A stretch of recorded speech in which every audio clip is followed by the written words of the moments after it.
doing, Dino? Very good, yeah. I'm off the bench again, aren't I? Filling it. Cascarino, get off. They put the number up. Cascarino off. Saunders on. Hey, that's all right. And we're happy to have you with us. Oh, no, thanks. But hey, apparently it's going to be really warm today. It's going to be lovely, so they say. I think I've got the wrong outfit on. Yeah, you might need to rethink that if you're doing something later on. I just got it all wrong this morning. Well, have you got something you can change into? You'll be fine. I'll just take my jacket off. Yeah. Maybe the little card. Is it a cardi? Is it a waistcoat? What it's like it's a belly coverer. You know what I mean? You can't have a skin tight shirt on. It's a form of shapewear. And your belly's hanging over your belt. Stop. You'll be fine. It is meant to be, I think, 22 degrees. Is it? Yeah, that's the highs that are going to be hit today. Cream on. Get the sun cream on. Don't forget the face. Factor 50, I've got a few marks on my face now. No, we were talking about that, weren't we? Yeah, I've got to look out for those. Get the cream on them. Please do, because I know global warming. Oh no, we don't. No, we're not starting with that this morning. Well, if it gets really hotter than it used to be, you need to get cream on every day before you go out. You should do anyway. You know that. Oh, well, I didn't know that. But they say you should, regardless of, even if it's a sort of dull day. You should still put face cream on. Gets through, doesn't it? Indeed. Big games today now. Oh, massive games coming. And look, we'll look ahead to those in a bit, but we also have to look back on what's happened this week, because we had a full week of Premier League fixtures, of course, and wow, maybe the game of the day was what happened at Stamford Bridge, Dino, because what a remarkable game it turned out to be. Cole Palmer scoring twice, deep into stoppage time to complete a first hat-trick and earn Chelsea a 4-3 win over Manchester United. This was on Thursday. Erik ten Hag's side was still in front with, guess what, 99 minutes and 17 seconds on the clock.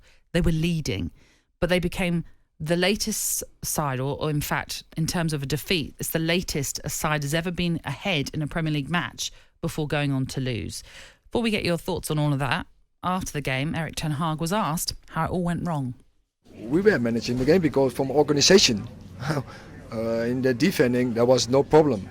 But the decision making by the goal against, stay on your feet, and keep him wide, because there was inside, there was covering. And by the second, the nearest has to come out quicker. Yeah, it was a very, very disappointing performance or result in the end for Manchester United, and Erik ten Hag called it unacceptable in the manner of the defeat. What is going on with Manchester United? Do you know? Well, the game. I remember we spoke, and I said, I don't know how this game's going to go. It could be 0-0. Yeah, that's true. It could be 4-4. We didn't know, but the game was littered with mistakes. The first goal. Young Mainu, who looked a bit laggy actually the whole night. I wonder whether things have caught up with him a little bit. Gives the ball away, left back's out of position. They get down there, cut back, bit of luck. Palmer scores. The next goal, Anthony, the whole stadium could see the danger. Don't give a penalty away. Don't put your foot in. He sticks his foot in. So they go behind. Then Garnacho, who went missing in the week, the game before, was back. I thought he played really well. Great goal, brave, great ball from Anthony outside of his left foot. Like, if anybody else had hit that, it's only because he's been so bad that he wasn't given the credit with that ball outside of his left foot. But Garnacho gets in front of the keeper. I don't know what the keeper's doing, by the way. That's a mistake from him. Come in. If he'd have stayed on his line, he's got a chance of saving that. And he was a header, wasn't it? And he got that close to Garnacho that he couldn't miss. And then it all sort of, they get in front, and there's certain things you do. It's like as if they've not gone over it.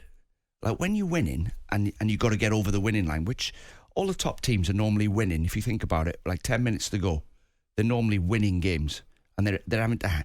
They don't have to hang on, but they sort of get over the line, and the rules change. So when you're coaching the players, you do tell them, like, the rule. Once we get into a win from a winning position, they call it.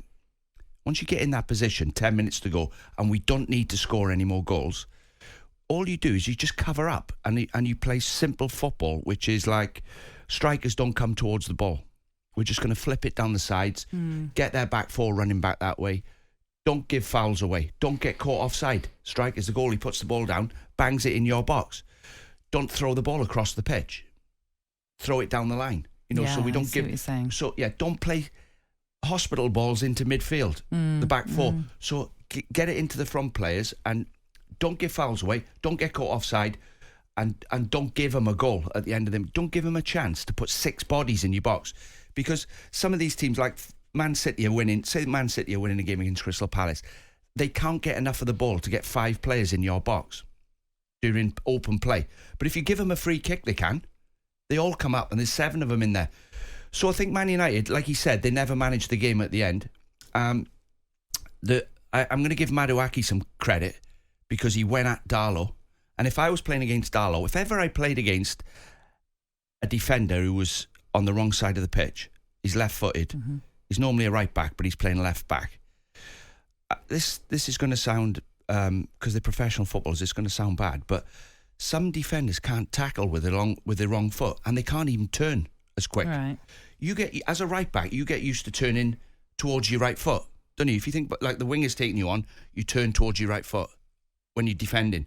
When you're on the other side of the pitch and you're turning towards your left foot, and Maduaki's run at his left foot, and Darlow is quicker than him, and he gets past him and he falls over, more or less, and gives a penalty away. So that's one problem you have when a left back plays on the other side of the pitch. But I'm going to give Maduaki some credit for, well, I called him something else yesterday. Is Maduaki in it? His name? Madueke, yeah. Yeah. I pronounced it wrong yesterday. But we have a go at Sterling for turning back, Rashford, Jadon Sancho, Jack Grealish. You know, you have a go at him saying, like, why do you keep turning back? Why don't you go at the fullback? He did in the 100th minute. And then the last goal. Wow. They've just switched off. It's a corner. Mainu's give the ball away again. That ends up with a corner. But quick thinking by Fernandes, obviously. Yeah, and when Palmer's got the ball, someone should have been in his face. They took too long to get out. Well, like you say, it was a switch off. They switched off. So they're not all in the same boat, rowing in the right direction. They're not. You look at Arsenal at Man City, 4-4-2. Arteta's asked them to do it. 4-4-2. Let's get a draw and go. All the players buy into it. It looks to me as if they're just doing their own thing. It's the second game in a week then that Manchester United have been ahead and not gone on to secure all 3 points. You're talking about the Brentford draw last weekend and then this defeat to Chelsea. On AM, on DAB, via the talkSPORT app and on your smart speaker. talkSPORT.